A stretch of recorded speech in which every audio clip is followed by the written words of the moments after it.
श्री गजानन विजय ग्रंथाच्या 7व्या अध्यायात श्री गजानन महाराजांच्या अद्भुत सामर्थ्याचे, असीम संयमाचे आणि करुणामय स्वभावाचे सुंदर दर्शन घडते. या अध्यायातून संत कसे अहंकार नष्ट करून माणसाला योग्य मार्ग दाखवतात हे स्पष्टपणे समजते. मारुतीच्या उत्सवाच्या वेळी शेगाव येथे मोठी जत्रा भरली होती. त्या उत्सवासाठी दूर दूरहून अनेक लोक जमले होते. त्यावेळी गावातील श्रीमंत आणि बलवान असे पाटील बंधू आपल्या ताकदीचा आणि कुस्तीच्या कौशल्याचा मोठा अभिमान बाळगत होते.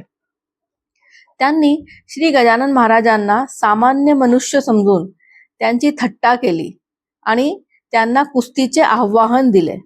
एके दिवशी हरी पाटील यांनी महाराजांना कुस्ती खेळण्यास भाग पाडले. मैदानात महाराज शांतपणे खाली बसले आणि हरी पाटील यांना म्हणाले, मला उठवून दाखव. हरी पाटील यांनी आपल्या पूर्ण शक्तीने महाराजांना उचलण्याचा प्रयत्न केला, परंतु त्यांना महाराजांना हलवणेही शक्य झाले नाही. हे पाहून सर्वजण आश्चर्यचकित झाले. त्यानंतर इतर पाटील पुत्रांनी महाराजांची परीक्षा घेण्यासाठी उसाच्या काठ्यांनी त्यांच्यावर प्रहार केले, पण त्या प्रहारांचा महाराजांवर काहीही परिणाम झाला नाही. त्यांच्या अंगावर कोणताही व्रण उमटला नाही. महाराजांना माहित होते की हेच पाटील पुत्र पुढे त्यांच्या भक्ती मार्गावर येतील, म्हणून ते शांतपणे स्मित हास्य करत बसले होते. उलट त्यांनी प्रेमाने उसाचा रस काढून त्या मुलांनाच पाजला. यानंतर खंडू पाटील यांनी महाराजांच्या चरणी जाऊन पुत्रप्राप्तीसाठी प्रार्थना केली.